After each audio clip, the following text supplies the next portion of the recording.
and then record on there. Techie, eh? Fantastic. Technology. Yeah, I've got a very posh version of Zoom that gives all sorts of things, and it's quite useful because I do a lot of Zoom calls and things for my job, too. Amazing. Yeah, well, that's it. Next time it'll come from you, and we'll sort out doing a live. Okay, That'd be we can do cool, that. eh? That'll be cool. I haven't done a live one yet. Well, okay, well, we'll set something up after this. I couldn't think of anybody better to do my first live with, Oh, Joe. behave.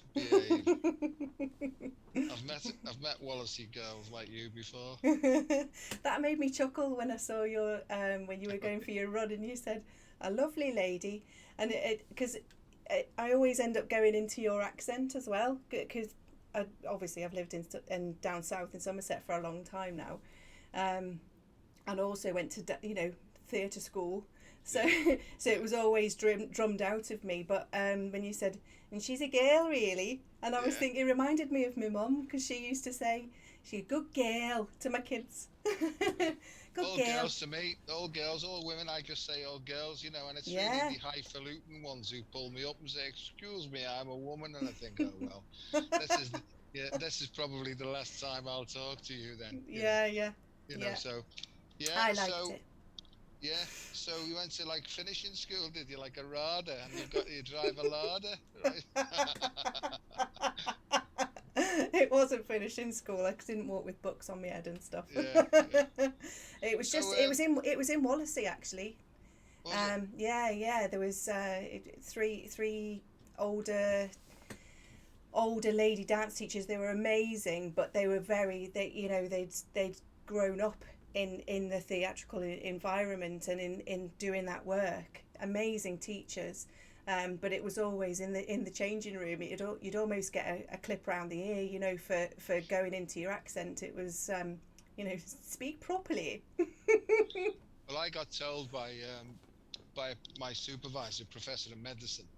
He said to me, if you want to get anywhere in this field, he said, you'll need to drop all those colloquialisms. And Yeah, I didn't know what he meant. And I had to go and find out what colloquialism meant, which means slang, basically. yeah, And he said, and I tried to do it, but it was so stressful. It just ended up like getting more and more stressed trying to do it. yeah, And so I decided just to be myself. And that's my exactly. motto now, is to thine own self be true. Yeah, Because, we start off, don't we, like a blank recording tape, and we yeah, pick up all the environmental cues that yeah, sort of guide us. So the way that we speak is basically environmental and learned, isn't it? yeah, Because obviously, if we were born in France, we'd be talking French and all that sort of business. exactly. So it's not the essential us, is it? It's not the No, real us. no. And you know what, Joe? Isn't that what we were talking about this last time, weren't we? About all of the boxes that we've been put in and the programs that have been, it's get in there, be like this, do like that, to Yeah, even that what I've just said about my dancing school and my theatrical teachers, you've got to be and look and act a certain way yeah, to fit into that world, and that's what we've all grown up being told that we've got to do, and now we're getting the opportunity to go no. yeah. I agree, and it's becoming more and more relevant every single day now. We're Yeah. getting more and more opportunities to say, "Hang on a second, Mm, hang on a second. yeah, I hope you're not trying to force me, coerce me, or anything like that into mm, going against my deepest desires and yeah, wills and stuff like that, yeah, And without going too heavily into it, my there's a word called sovereignty, and that's when you're your own king or your own queen, yeah, And my view is personal responsibility. In fact, I put a video up recently about a talk I gave in 2011, yeah, I and I was saw that. basically talking about this, and Yeah, the essential motto at the end of it was, "To thine own self be true." You know, yeah, and I've always resonated with that, because to thine own self, I looked at it and what does it mean, own self? mm, And the information comes through me, well, it means nobody else's self, Joe, yeah, it means who you are without all that programming yeah, and conditioning, yeah, because as a man, you're supposed to act in certain ways, in yeah, depending on which society you're born in, yeah, and so don't you, that we as soon as we're early and we can't even think for ourselves, we're being conditioned by blue clothes, blue cots, blue cribs, blue this, that, and the other, Yeah. and football, if it's in Merseyside, it'll be Liverpool or Everton and Yeah. stuff like that. Yeah. Whether you like it or not, those things are being recorded Mm. by that sort of blank tape, aren't they? Yeah. Let's And take another now, choice away and another choice away and another choice away. yeah, yeah, and it's amazing because where are those programmings that are running our life? They're in our unconscious mind, and people say, "No, I haven't got programs," and I Yeah. say, "Hang on a second, I just said unconscious mind, so you're not even aware that these things from, how old are you? Nearly 67, 67 years of age. Mm. You've been basically being influenced by stuff that's bubbling up below the level of your consciousness, Yeah. right? Yeah. Now, I got told that a long time ago, and I wouldn't have it, you see, because my ego mind, my head, right, because it was academic, and oh, surely not, and there's a phrase I say, the greatest fool is the fool that fools himself, and I was like that for ages. I, Yeah. because I thought I knew what I was talking about, and I didn't have a clue. There's an expression on Merseyside, no all knows, oh, I won't say that, but it's it comes out something that no all knows next to nothing, Nose, really. nose fluffy bunnies. Yes, that's the one, yeah. And it was really about, um, I was what's called a sort of informed idiot, basically, Mm. you know. And I had lots of learning, and I knew loads of stuff about my job, about biomedical sciences and all that sort of business. About myself, didn't have a clue. No. You know. No. Well, I've literally written a blog post about this as well this morning of because it keeps coming back up, these layers which are opportunities. You and I know, we've spoken about it, that these are opportunities of things coming up to be seen, whether it's within us, whether it's in our communities, societies, whatever, with everything that's happening. But it's that the programming and the repeated patterns that we go over and over again. For me, it was codependent patterns. People pleasing and doing everything for everyone, putting everybody's needs before my own, because I didn't know how to. I didn't know how to. Meet my own needs, because like you say, in childhood, and my parents didn't know any better. Everyone, we've all just been in this fight or flight response and been doing whatever we can to just be in the world, and quite, and buried all of our traumas and all of our stuff. It's just put up and shut up, and isn't it? Get on, Oh, pick yourself up, get on. yeah. I had that, be brave, son, grit Yeah. your teeth. Don't, Yeah. don't, don't Don't show them, cry. yeah, don't cry, because men don't cry, boys don't cry, and all. I was terrified all my life. Yeah. I was born afraid, right? I was Yeah. born sensitive into a sort of a toxic and terrifying world, Yeah. Yeah. and I had to develop, because I didn't feel physically strong enough, because I was a bit sort of weak born. I was 6 weeks premature. My mum Yeah. sort of, she basically transplanted me onto her leg, you know what I mean? And any decision I made, I ran it through my mum, And if I wanted to try and be brave and try and do something for myself, she wouldn't allow me that. I would run all my information and my ideas through my mum, who'd go, "Ooh, you don't want to be doing that, son." You know Yeah. what I mean? Yeah. And there was all that sort of, and I call that victims of victims of victims, because my Yeah. mother was trying to protect me, Mm. but in the act of protecting me, it also sort of stopped me from growing myself, if you Mm. see what I mean. So, Yeah. so really, I spent the first 38 or 37 years of my life running on the programs that have been fed me by my mum more than anybody else. You know Yeah. what I mean? Yeah. And with my mum, I had a massive love-hate relationship. You know Mm. what I mean? I Mm. loved her more than anybody else in the Mm. world. Yeah. Right, but as I started to grow, I started to resent her more than anybody else in Yeah. the world. Yeah. So I had this sort of bipolarity and split personality, not just with regards to my mum, but I was highly suspicious of women then, and I was, and I've only recently seen in the last few years just how suspicious I was about everybody in life. Mm. Yeah. There was nobody I really, really trusted. Trusted. Yeah. You know, It's and almost that like hasn't that changed. Stockholm. That hasn't changed. No, everybody's guilty until proven innocent in my Yeah. head, generally speaking. Yeah. Yeah. It's Yeah, like that Stockholm syndrome, isn't it? Almost. It's that, because that it's all from that place of fear, and of not knowing who you are, you know, their actions and responses and reactions, you know, it's quite often come through from them as a childhood trauma or whatever, and it's just carried through generations and generations. So like you say, we've been born into a world then where we're just scared straight away. Yeah. You know. But I think more than ever now, probably in the history of humanity, there's never been a time really where people are being almost forced to face all their fears. I Yeah. think that that's what seems to be happening now.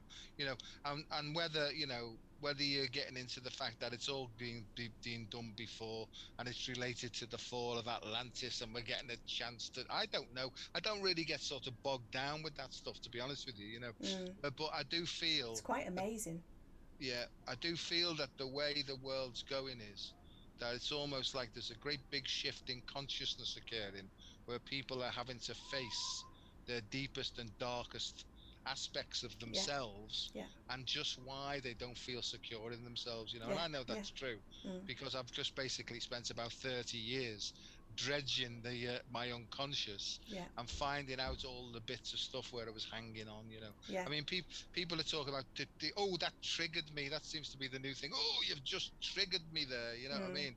And what that means to me, a trigger to me, is where we emotionally engage with an event, a person, a place, a thing, a situation. We engage with it emotionally, right, on the defensive. You Yeah. know, that's what We that is react. basically.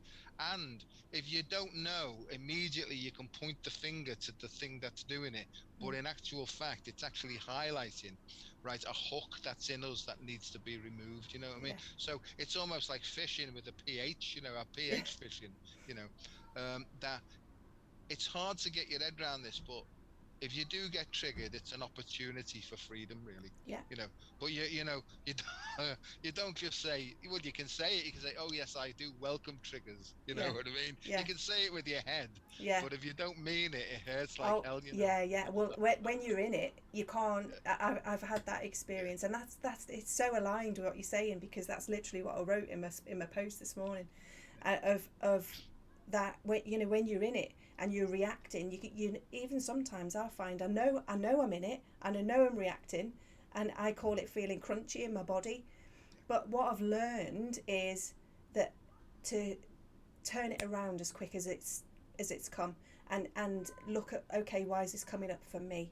What's this showing me? Where is the opportunity? Where's the gem here? Because Yeah. you know, even while I'm a crumpled mess on the floor, snot coming out my ears and everything, you know, what's Yeah. what's going on here? Why is this coming up now? And you've got to feel it to heal it.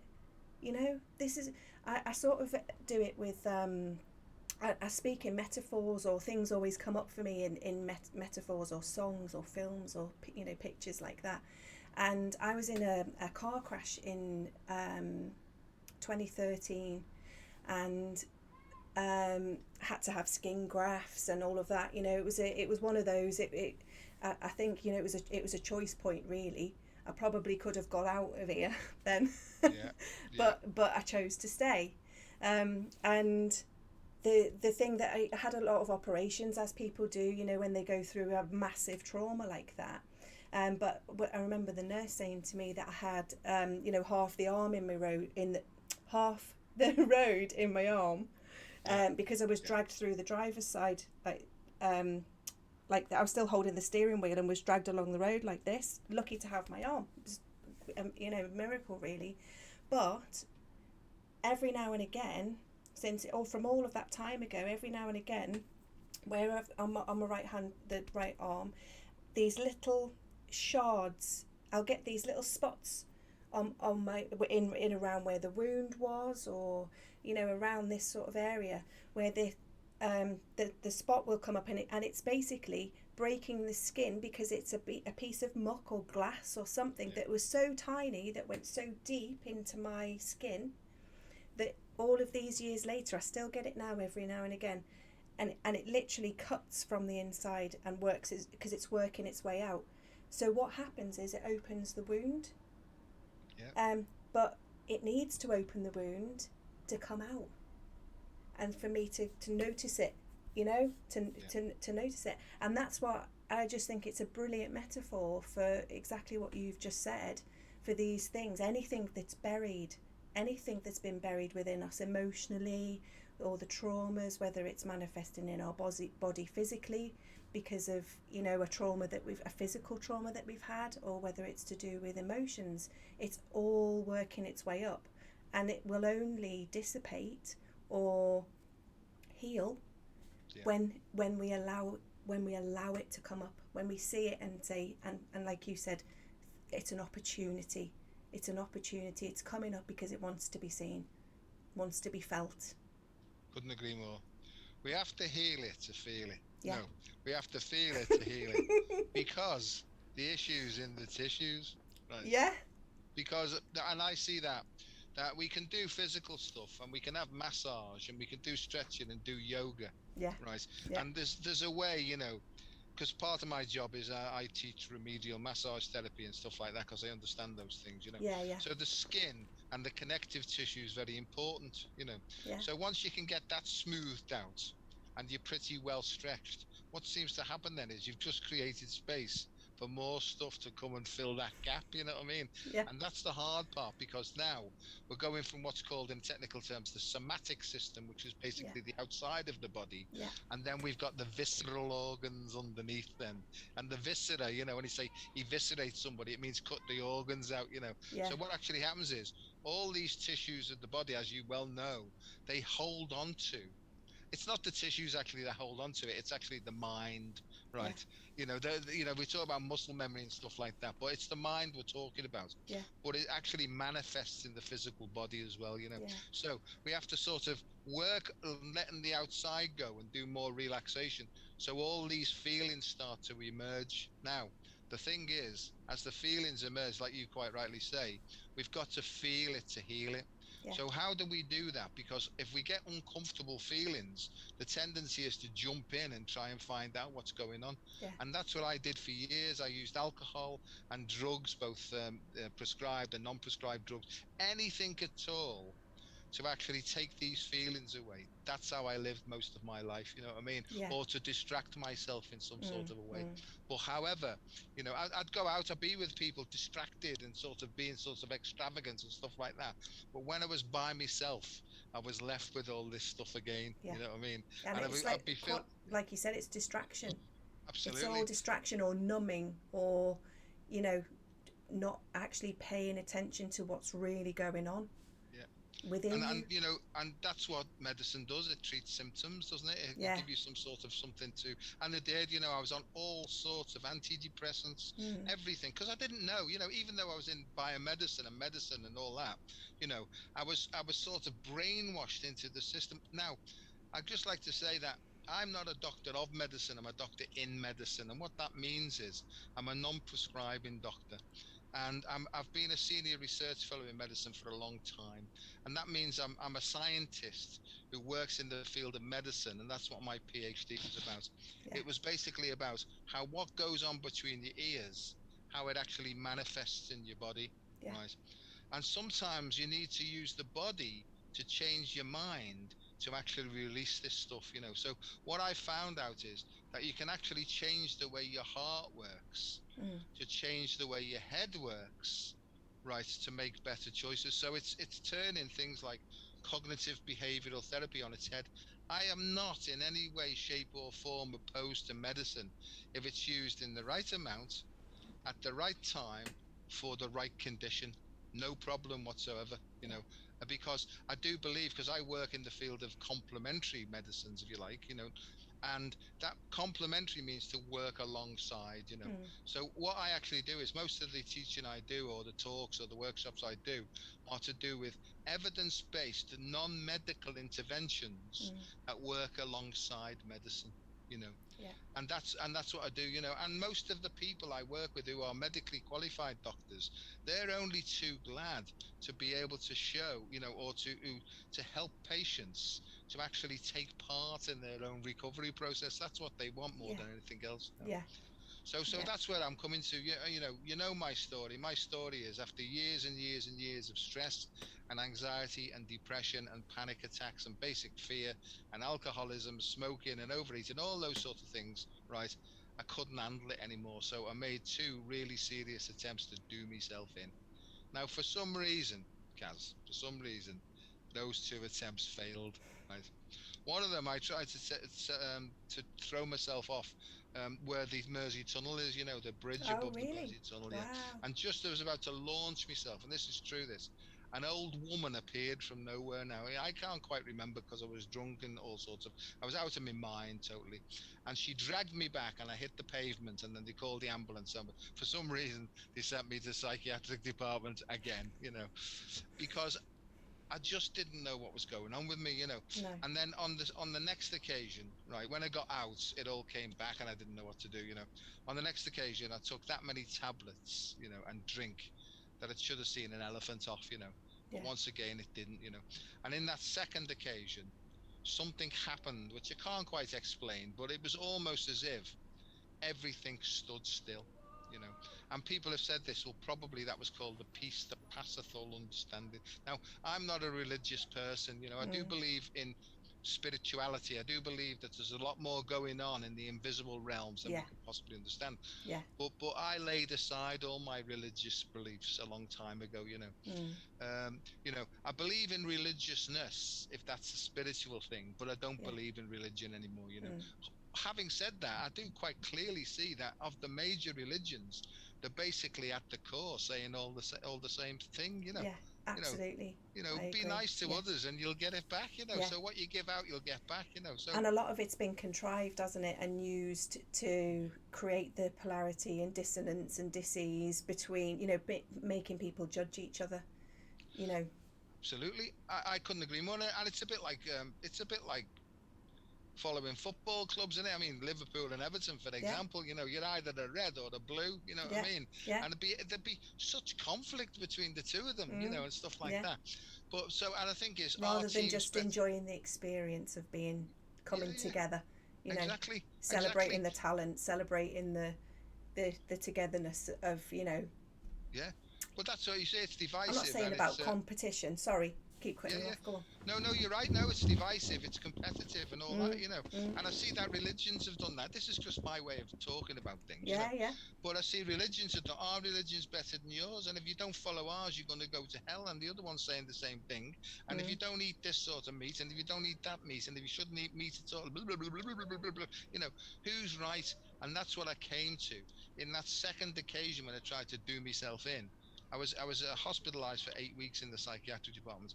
That was the turning point for me, Yeah. because I was accosted by, not only did this peace that passeth all understanding happen, and it was almost as if I sort of got to the doors of death, or the gates of heaven or hell, or wherever it was going. Yeah. And it was almost like the door opened, this head popped out, right? And it said, "What do you want?" Right? And I said, "I've had enough. I can't handle anymore." And he said, "You're not ready yet." Right? Mm. If you can't take a joke, you shouldn't have signed up for this. And this is my way of explaining it now. So I was almost like turned around, kicked up the bottom, and I got the feeling of, well, we'll show you, right? Just feel your way through stuff now. Use your feelings now, and be honest with the way that you feel. And for the last 30 years, that's how I've sort of lived my life, right? And my life has changed and transformed totally beyond my wildest dreams. And Yeah. I don't get too involved in trying to work it all out now, because what I tend to do is I just take one single day at a time. Yeah. And all I do is I just basically say to me heart and me soul, and whatever a feeling deep that I've got, that something there's guiding me. Yeah. I just say, what's on the cards today? Yeah. And I just get here. And that's how I seem to live it. You know what I mean? Yeah. I don't get involved. Is it Jesus? Is it Krishna? Is it Muhammad? Is it Buddha? And I don't get into all those labels, because I think as soon as I start to label something, my head goes off trying to work it out. Yeah.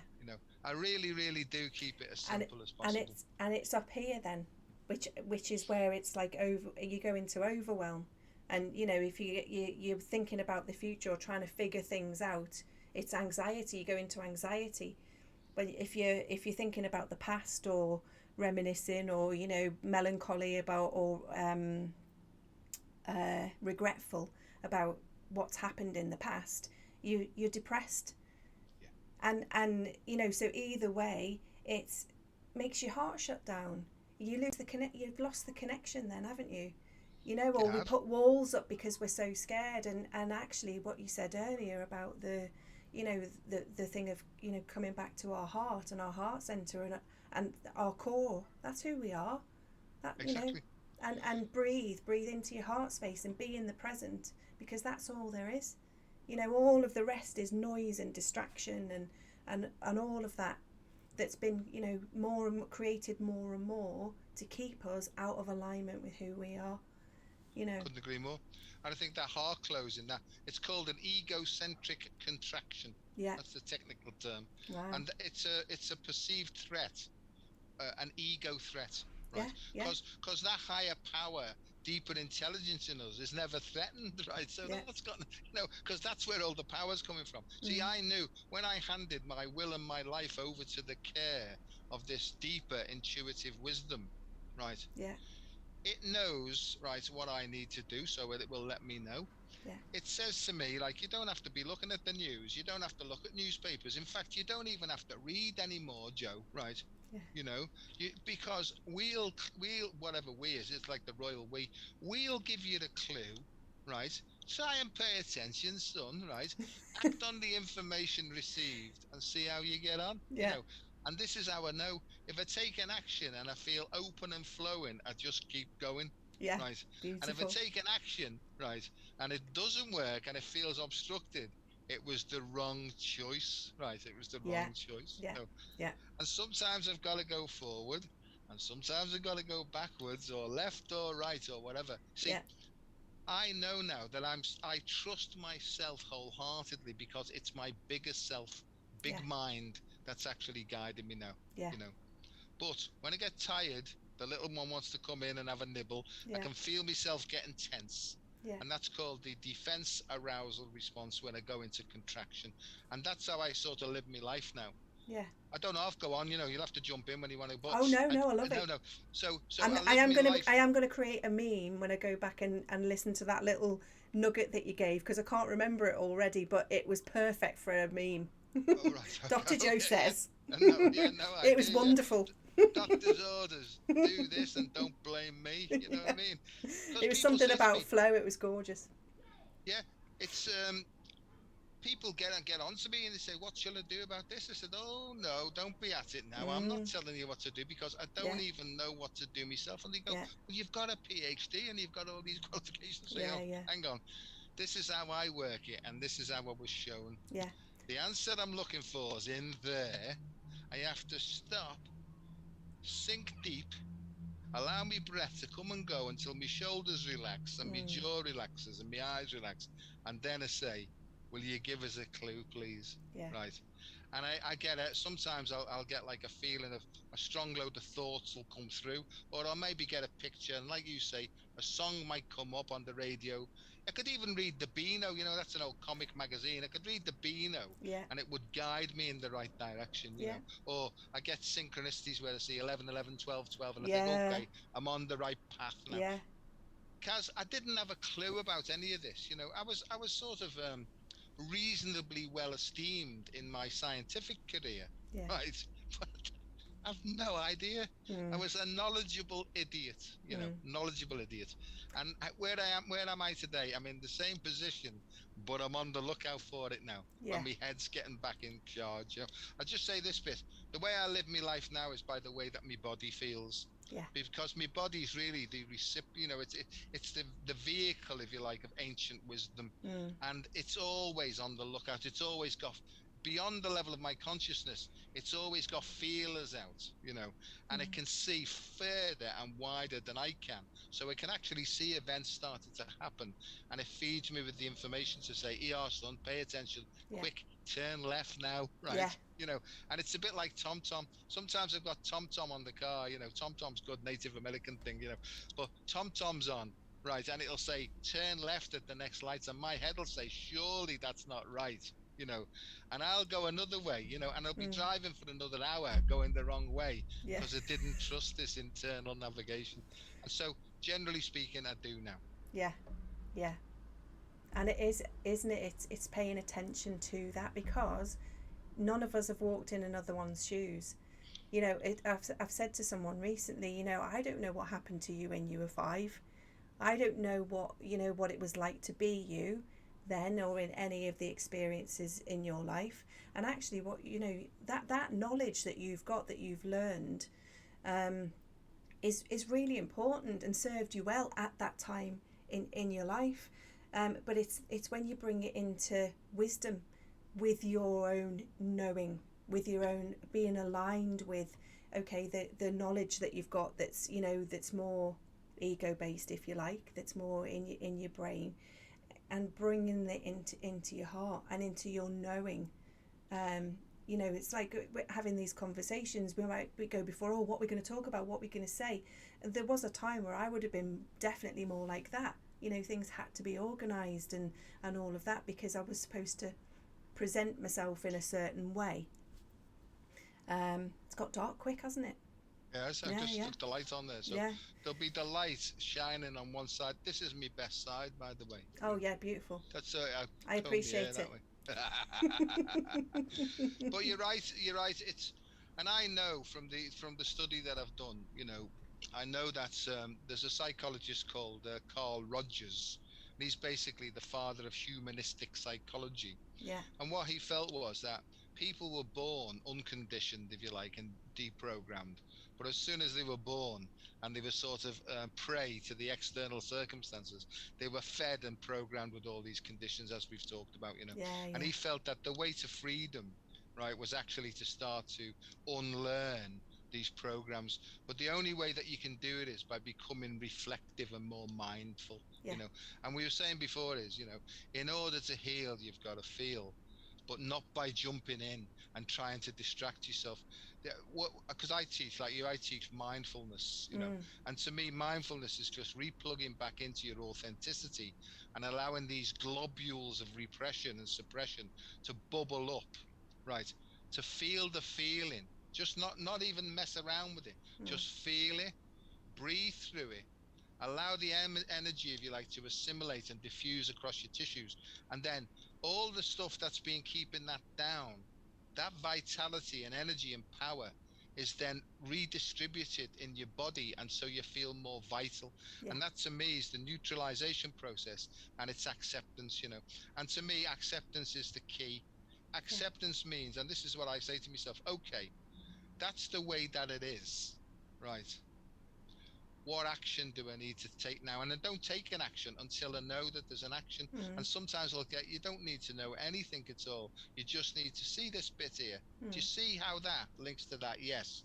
And as soon as you connect the dots, more energy flows in. Or sometimes you've got to take an action, you know. Yeah. And that's the one I try and avoid. It's like, you told a lie there, Joe. You'll have to go back, right? And you'll have to say, look, I over exaggerated there, or I'm sorry, right?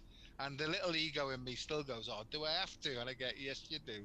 And so I'll ring people up to say, look, I misguided you there, and I was on one or whatever, you know, and I'm awfully sorry. And it doesn't matter whether they say, oh, it's okay, or they tell you to F off. It doesn't matter. As long as you make that action to try and rebalance and equilibrate it, then that's all that needs to be done, you know. And noticing your own behaviour. You notice where you have been reactive rather than responsive. You know, notice, because it's paying attention, just noticing the emotion or whatever's coming up, and where it does feel crunchy or weird or off balance, like you say, but noticing it for yourself. I know with my you know, in my experience with you know, having codependent patterns and all of that, you know, it's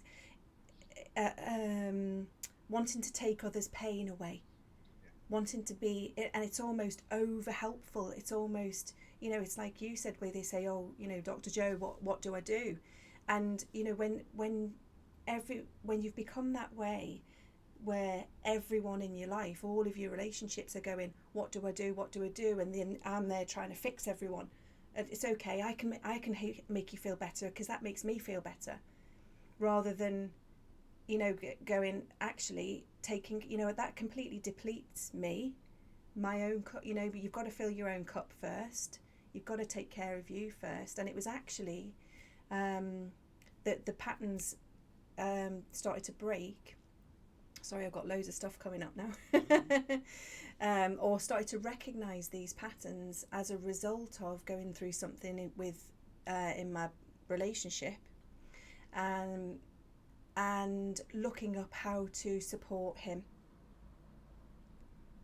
He was a compulsive gambler, so I was looking up how, and everything had blown up, and what I recognise now is it had all blown up and come to the surface, because it was like, right, you all need to look and deal with this shit now.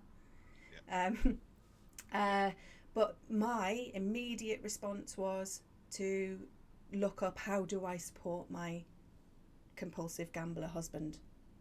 And the thing that it said in there was about disassociating the behaviour from the addict, and also the best way that you can support is by doing you. See, yeah, that's marvelous. I mean, there's another phrase that comes to my mind in what I've learned is, it's putting principles before personalities. Yeah. And the principle is, right, to thine own self be true. Yeah. And when people don't understand this, they can look at things like the 12-step recovery program of Alcoholics Anonymous, but when the other partner tries to help, it sometimes disempowers the person, Yeah. and it stops them to feel the rock bottom and the pain that they need to, in order for the psychic change to take place, you see. Yeah. Because we've been brought, oh, I'll do that for you, I'll do that, and we can't permanently do something for somebody which they've eventually got to do for themselves. Exactly. And it's called growing up. Yeah. And that's where I was a little lad, terrified, sensitive, right, and couldn't stop drinking because I didn't know what to do, right. And it was only in the end, and this was a big thing, is my mum and dad, they went along and they went to an organization or a fellowship called Al-Anon. And in Al-Anon, right, the people who go into Al-Anon on the first meeting, they think they're going to get any tips and techniques, right, in order to help the alcoholic, right. And what they get is, they get questioned like, well, hang on, right, what about you, right? Yeah. How is this making you feel? And how are you allowing this to happen to you? Yeah. Right. Yeah. And that's the thing is, and sometimes people come out of that think, oh no, I've got, see Yeah. what I mean? So we're all sort of saviors, but what I was told quite clearly by my sponsor in AA, right? He said to me, you are probably one of the most selfish people I've ever met in my life, right? Wow. It was like a stab in the heart, right? Because I'm thinking he's going to say nice things to me because he wants me to get better. And that's what he did to me. He put aside my personality and he hit me with the principle of the truth that he'd learned through his experience, right? Yeah. And it hit, honest to Christ, guys, it got me. And I looked at him as if to say, who do you think you are? Do you not realize who you're talking to? All that shit that came up, right? And he said to me, Joe, let me explain. The reason that you're so nice and kind and you run around after everybody else, right, is first of all because you haven't got the courage to say no, right? That got me.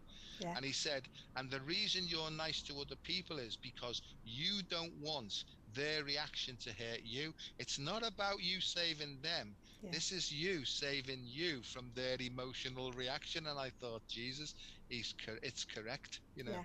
Yeah. And he said, so from this moment on, he said, say what you mean what you say, and leave the outcome to providence. You know what I mean? And from that moment, right, I stopped lying, I stopped ducking and diving, I stopped cheating. I had a massive revelation on that night, right? And I don't tell many people this because they think I'm a bit mad when I say it, but I went home. I was living in this horrible flat by myself, you know what I mean?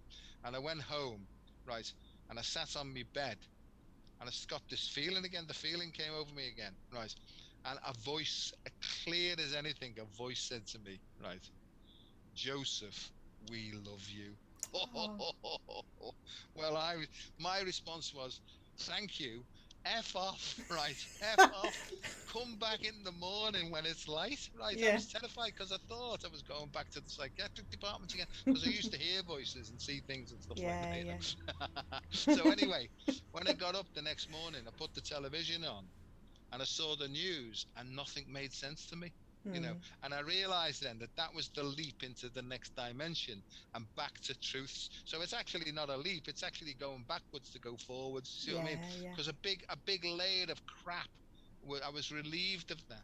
and so I could see much more clearly, Mm. and from then I've just sort of gone along with that, where it's almost like different veils are lifted from me, and I start to see things a bit more clearly as I go along. Yeah, yeah. I've attributed it to a backpack with all all of your shit is rocks, Yeah, that you're on this backpack, and you become so debilitated by it that you can't walk anymore.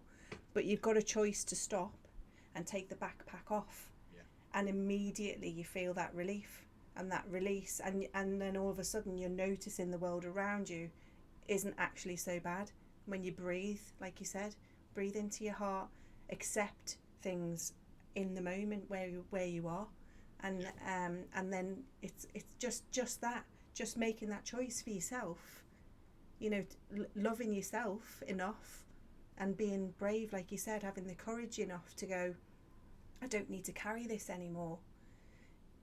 Take it off yeah. and give yourself the gift and choosing you. It's what they say, isn't it? And the truth, she will set you free. But Yeah, it's not the truth about what's going on externally. It's the truth about how have I allowed all this to happen to me, and yeah, where on earth did I get those ideas from? yeah, Most of mine was from my mother. And I'm not yeah, yeah, blaming my mum. You know what I mean? Because she did everything in her power to try and to protect me. That yeah, was her way to protect me, and it had the opposite effect as I grew up further and further. yeah, yeah, See, it's amazing, really, and I don't mind now. If there's anything in my unconscious that I've dished to the side because I'm still ashamed of it, I don't care now. Bring it on. That's what I yeah, say. If there's any lumps or chunks in there that I've had, they used to say, when you help somebody in AA and you take them through the program, they say to you, "Is there anything left in there now that you're gonna take to the grave with you?" yeah, Right? And they look you in the eyes because it's almost like they can see into your soul. You know what I mean? That's what my sponsor was like. yeah, And he yeah, said, "Is there anything at all?" And I searched, I searched, and I said, "No, there isn't." Right? And I had the list of all people that harmed and everything like that. yeah, And yeah. he said to me, Your "Come with me." And he inventory. got the piece of paper like that, right? And he said, "Hold that paper," right? And he set light to it. And as it was going, symbolically, as it was going, I could feel like a lightness coming up. And Mm. there's almost like two ways you can do this. You can either take a rock out and be a bit lighter day by day, or you can just fling the rucksack, you know what I mean? Just Yeah, fling it. Like, yeah, you know. yeah, And some people say it's like peeling layers of an onion. I think yeah, that you can take a knife and you can actually cut through the core of the onion and it all drops off. yeah, But it all depends. And if you don't feel that you can do it, you can sit with your heart and you can say, "Look, I'm quite willing to do this." So that's the head now accepting, yeah, yeah, right? Or admitting. Then you can say, "But I'll need some courage to go through with it." And it's yeah, yeah, almost like something comes in to pump you up and say, "Go ahead then. Just open your gob and get going." yeah, yeah, yeah. And what do you want? Or what do you need? What do I need? And, in that moment, what do I need? It's reparenting yourself, out of out of the programming and those coping mechanisms and all of that we develop, like you say, with the love-hate relationship with parents or whatever, because they're your person, they're your people, aren't they? And quite often they're doing the best that they can with the knowledge and awareness that they've got from where they're at. And hurt people, and all of that, because if we've all been constantly in that state of fight or flight, there's no surprise really that we've all been a bit messed up. No, it's true. It's true. And what I've learned as well is you can get embroiled in stories as well. Yeah, And yeah, then people like tell a story, well, my abuse was worse than yours mm, abuse, you know what I mean? yeah, And and you can get into it. I'm past all that now. I'm yeah, beyond yeah, that now. And yeah, all I do is with the feeling, I'm not bothered what caused it, right? I'm not caused if I'm forgetting that I was abused. Because there was all sorts of things happened when I was a child, but yeah, I was abused even worse than that, this, that, and the other. I'm not even bothered now. yeah, Right, I'm not bothered. I don't care if it was from some sort of a past life and therefore it was a karmic thing. I'm not bothered. I really don't know whether. Oh no, I mean I have a suspicion and a sense of. I don't know whether there are such things as past lives, mm, or whether it's a multi-dimensional all happening at the same time in different dimensions. I don't care anymore. yeah, I'm not interested.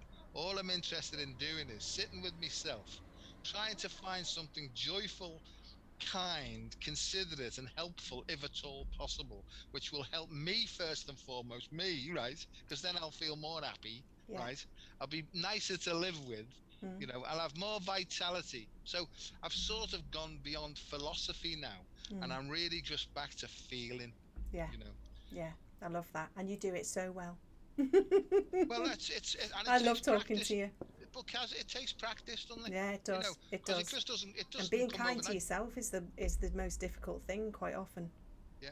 And I'm all right now. I'm really, really selfish about self-care now, Yeah, yeah. and I'm really quite tuned in.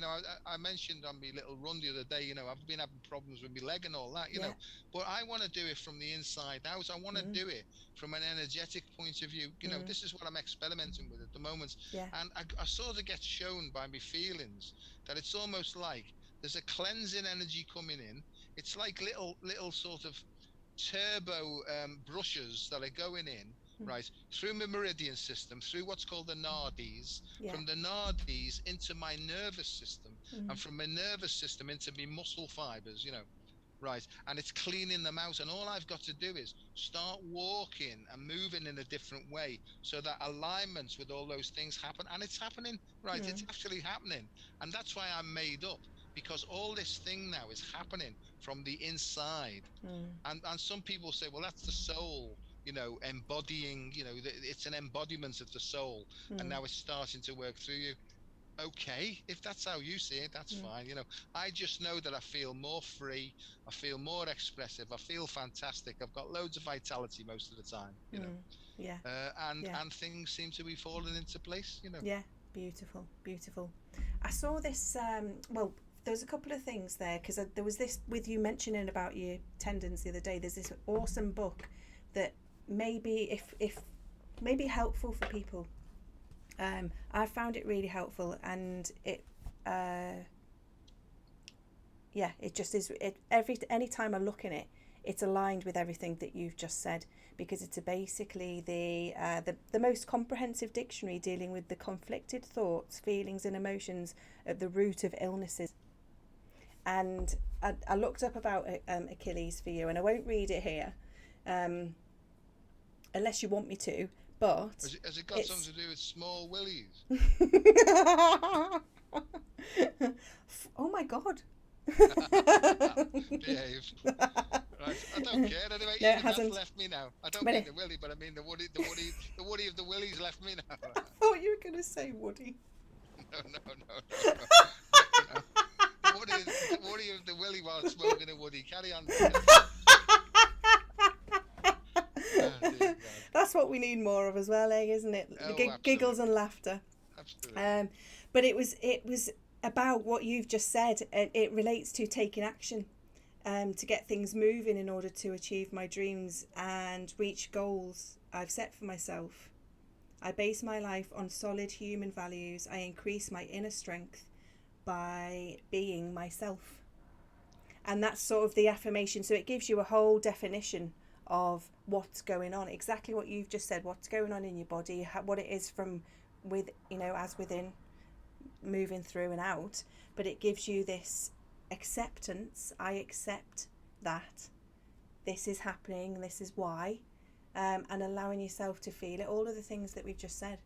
So how amazing is that? And every time I look in this book with regard to something to do, it's always, it just fascinates me, because it's always aligned with one, it's like validation and confirmation for what I am feeling if I'm working with someone, where I can see the emotional triggers or attachments or reactions, whatever it is, and it's aligned with everything that we've just said about paying attention to what's happening for you in your body, and allowing you to give yourself permission to feel it, and accepting yourself where you're at, and knowing that you've got a choice, and that you can in every breath, in every moment, you've got a choice. You can choose again.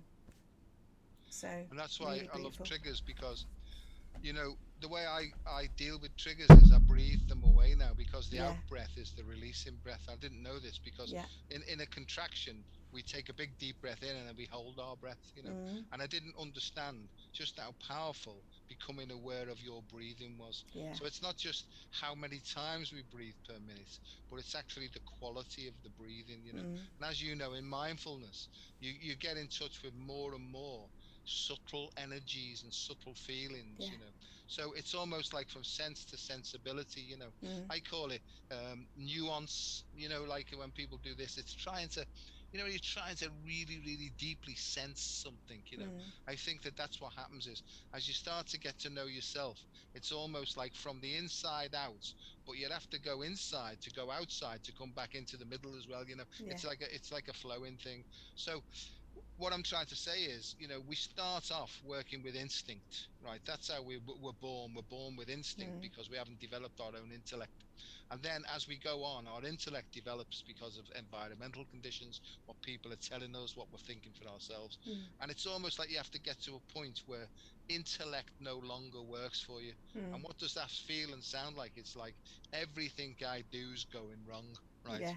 Me world's falling apart. Now, that could be a really, really fantastic place if you understand that rather than fight against everything, if you just stop looking outside and start looking inside, then you can almost like smoothly and easily transition into the next level, which is called intuition. So we've done instinct, intellect, intuition, and Yeah. then the fourth and final stages of those models is self-actualization, right? Where basically you just live your life on inspiration then. Yeah. And inspiration means breathing in, and as you're Mm. breathing in, there's no obstructions to it. Mm. It's just like sort of inspiration all the Mm. time, really. Yeah. you know and I Beautiful. think, just to go back to what you were saying before, is, you know I think lots of people are hitting a rock bottom, but the way I see it is, if you just can get your head around that the rock bottom is actually a ceiling Yeah. to the next dimension and to the next evolution of consciousness, Yeah. Yeah. and that's what I'm trying to help people with. But Yeah. we're so conditioned to fight. I've got to fight cancer. I've got to fight this disease. People don't realize that when you're in fight or flight, you're always pouring toxic chemicals into your bloodstreams all Yeah. the time, Yeah. and you're basically full of toxicity, Mm. or I'll talk The about me. amygdala in your brain. Well, This is, that's right. it's going in, it's chucking those hormones out because it's like trying to do its job and protect us. Yeah, But what from what? exactly. From what? There's nothing. Yeah, okay, in prehistoric days when we needed to run from a bloody mammoth or something, Yeah. or well, something more ferocious than that. But we could have been stamped on.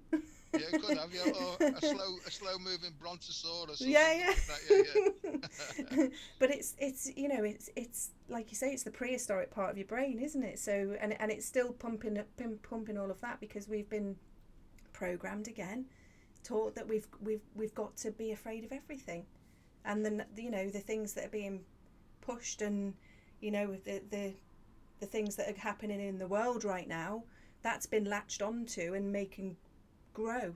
But when you, like you said, if you when you bring yourself back to you, Yeah. and feel what is it for me, what do I need, what's my choice, without switch all of that off, all the distraction everywhere, because that's all it is, isn't it? Distraction, like I you like what say, you said, to numb is the is pain. well, rather than desire is need, and Yeah. to allow the soul to determine what you need next, Yeah. as what the human part of us needs next, Yeah. Yeah. not what the human thinks it needs, Mm. because that's where I think The Secret went wrong, the book called The Secret. I Yes. think the human part thought, I'd like a big car and a big and this, that, and all those sorts of Yeah. things, Yeah. and that was like the human talking, Mm. right? But really, I think there's a deeper desire, the soul's desire, Mm. will then put forward what the human needs. It almost, because it's that powerful, it sets the stage each day for what the human needs to do to go forward, Mm. Yeah. and in that way, the soul inhabits the physical body and starts to radiate through it, and that's Mm. what, to me, I mean, I'm going a bit sort of thingy here, but that's what true embodiment is, that when the soul and the human are perfectly aligned, I think that's enlightenment. I Mm. think that's Yeah. self-actualization. Yeah. And I think in that sort of flowing feeling, right, it radiates. It almost like radiates and attracts other people. Right? Expands. It does. It Expands. expands. Yeah. Yeah. And I think this, what I call is all this is happening in what's called the invisible light. I mean, and I know that doesn't make sense, but there's so many vibrations going on outside of our levels of human consciousness. The ancient Hebrews used to call this physical world the 1% world because there was 99% of stuff happening in realms that we've got no idea Yeah. about Yeah. whatsoever. Yeah. But as you know, as we get more sensitive and we don't close down to it, we can feel this stuff and it will guide us, right, in a more healthy and less harmful way. I Our think. resonance. It's the resonance, isn't it? And it's like you say, and it's what we've been, the thing of trying to comprehend it, what it means. Sometimes I don't know. Like there's some things that I know because it resonates right with me. It feels right in some part of me somewhere. It's like that's right. That's real. That's true, or that's my truth. Because the energy of it feels good. It feels, because we're supposed to feel good. We're not supposed to be Absolutely. effed up and Yeah. hiding under a rock all of the time, or numbing out and this, that and the other. We are expansive beings. We are creators. We are you know they're like bright beings of light, that are expansive and amazing and wonderful. And you see glimpses of it in people, don't you? And even in myself, I've hidden under a bush, and like, oh God, no, I'm not worthy, I'm not good enough. Or then doing the trying to fix everyone else because that's what makes me feel good, when actually I don't know who I am without the big bag of bollocks that I've been carrying on my back all this time, you know and Yeah. that's there has been an opportunity over the past couple of years, or few years for me. um there's been a couple of big things happen in my life, a little bit like you, where it's triggered that awakening journey, if you like, or that healing journey of, or whatever it is that's gone. Right, you need to look at this now. You need to look at this now, because Yeah. it's time. You don't need to hold on to all of this anymore. And then, the, like you say, the unlearning and the learning that actually, those pictures and those things that you felt, and you're like, in your heart, you're like, I don't know why I'm feeling this or thinking this, or why I've got these pictures in my mind of how amazing the world really is, Yeah. because it doesn't look like that right now, No. and I can't explain it, but I know that that's the truth. I know that that's what we're capable of, and and some, and Yeah. because I know that I've also had very limited thinking, because the minute you start talking like that, like you say, people think you're bonkers, or or you're told that, oh no, live within your means, get back in your box, do you know they that's what, again, that's what it has been. But now we've got the opportunity to go, actually, what if Absolutely. if that is our resonance, what if that's how we're meant to be, what if we can expand and create and be who we really are, what if we don't have to have a 9 to 5 job that we don't like, and you know just scrimp and scrape your money together to just be able to have a break from your life to go on holiday. See, What if your I life think was you're right, magnificent?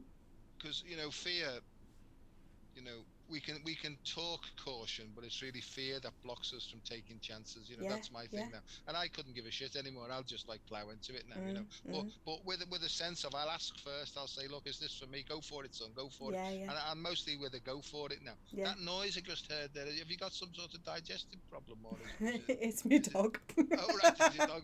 Sorry, sorry. It's I little thought you were little being Paddy healed in having a the wander around there. yeah.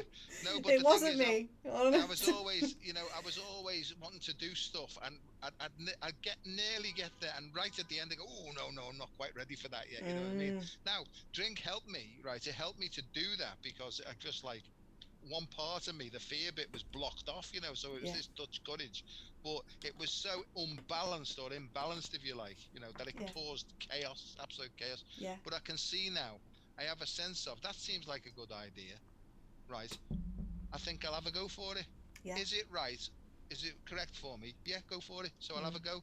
It really doesn't matter about the consequences. right? No. It's just the fact that once you take the action, you've started the ball rolling. And I got told, because you only live a day at a time, Joe, if it doesn't work, tomorrow you can choose something different.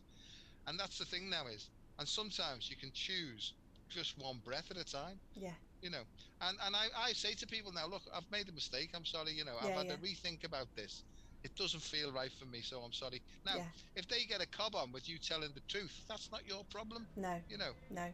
that's And that's up to them. yeah, that's the other thing. Yeah, that was a big learning curve for me. Is I'm not responsible for that. Their No, reaction, their responses, or whatever to me.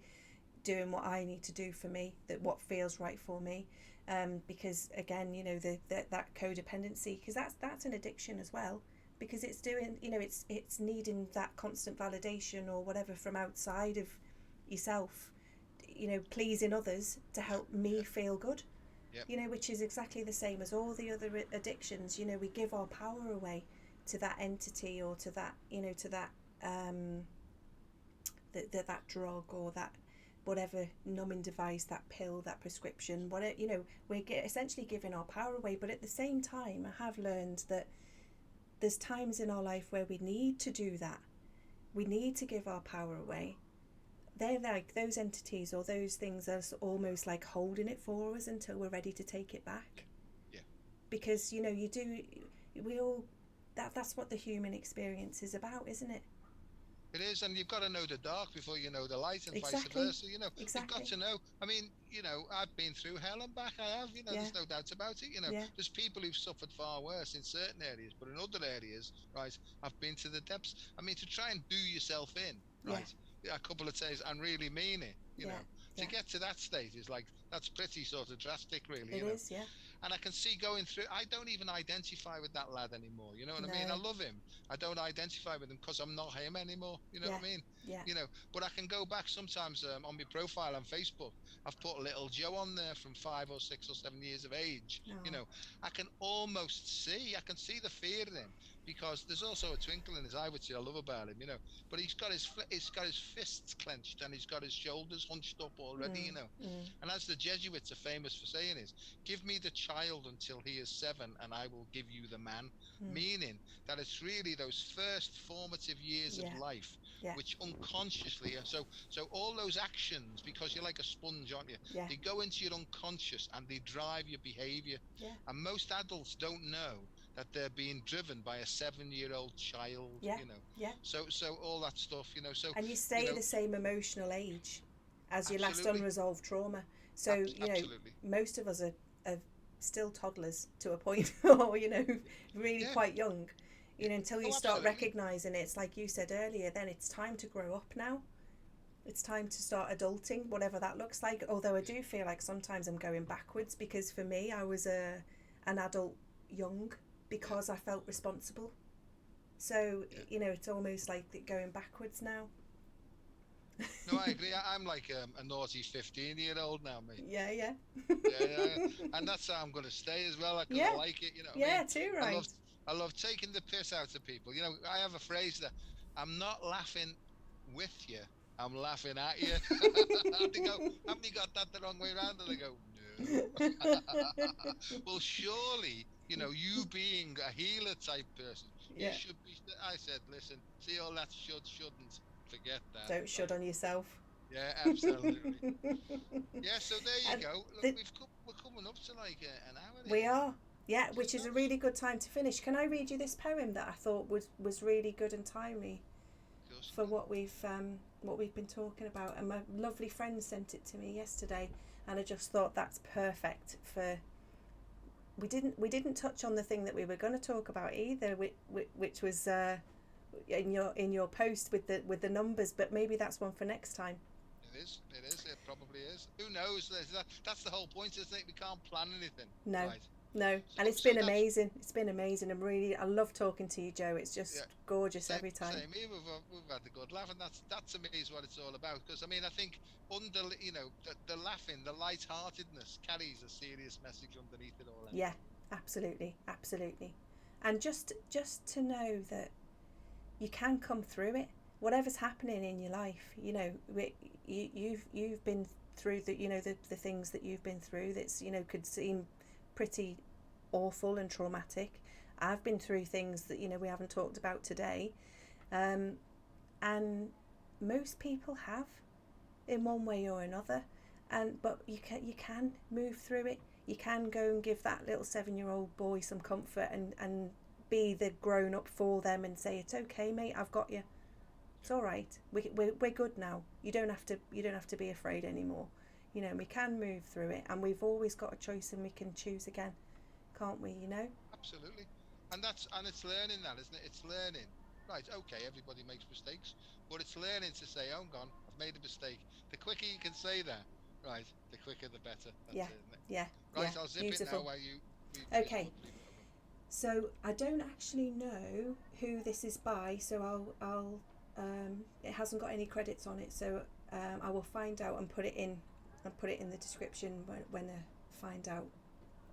But it's in chapters. So chapter 1, I walk down the street, there is a deep hole in the sidewalk, I fall in, I am lost, I am helpless, it isn't my fault, it takes forever to find a way out. Chapter 2, I walk down the street, there is a deep hole in the sidewalk, I pretend that I don't see it, I fall in again, I can't believe I am in this same place, but it isn't my fault, it takes a long time to get out. Chapter 3, I walk down the same street, there is a deep hole in the sidewalk, I see it there, I still fall in, it's a habit, but my eyes are open, I know where I am. It is my fault. I get out immediately. Chapter 4. I walk down the same street. There is a deep hole in the sidewalk. I walk around it. Chapter 5. I walk down another street. Fantastic. Isn't that awesome? Fantastic. I get goosebumps. No, it's good. It's good. Yeah. And it's perfect, isn't it? It reminds me, you see, I'm just gone right back to my childhood, walking up Gorsdale Road, right? Yeah. Kicking all the leaves, being on my own with the street lamps coming down, you know. Yeah. And that took me right back Yeah. to that lad then. And I don't know what age that would have been, might have been 9, 10 or stuff like that, you know. Yeah. So there you go, my maybe love. Maybe that's how old you are now, Joe. Yeah, maybe it is. Maybe it is. Maybe it isn't. I don't care. You know what I mean? I'm like, on the inside, it's like, it's a fresh start every day for me. And I don't know. I really don't know who the hell I'm going to be on that day. Yeah. It just sort of emerges, you know. Yeah. But I do know that if I get that feeling of fear, if I get that feeling of tension or contraction, I can stop now, take a step back, breathe out, right, rethink, carry on. Yeah. I didn't have that before. Everything was emotionally reactive, and I didn't have any chance or space for reflecting on anything. You know. And defensive as well. To be continued on our next thing. So I'll get in touch with you, and I will set up an I Am Connection live thing. Beautiful. We'll do it live, and we'll move forward together if you like. Do you want to share where? So you'll share your bits of where you are. Your I Am Connection, aren't you? Just where people can find us if they want to find us. Yeah. Well, when you put this up, I'll click that on, and I'll do that. Yeah. And so it'll all fall. It'll happen. It'll happen. Right. So. Loads of love. Thank you. You're welcome. Huge hugs. Take care. See you later.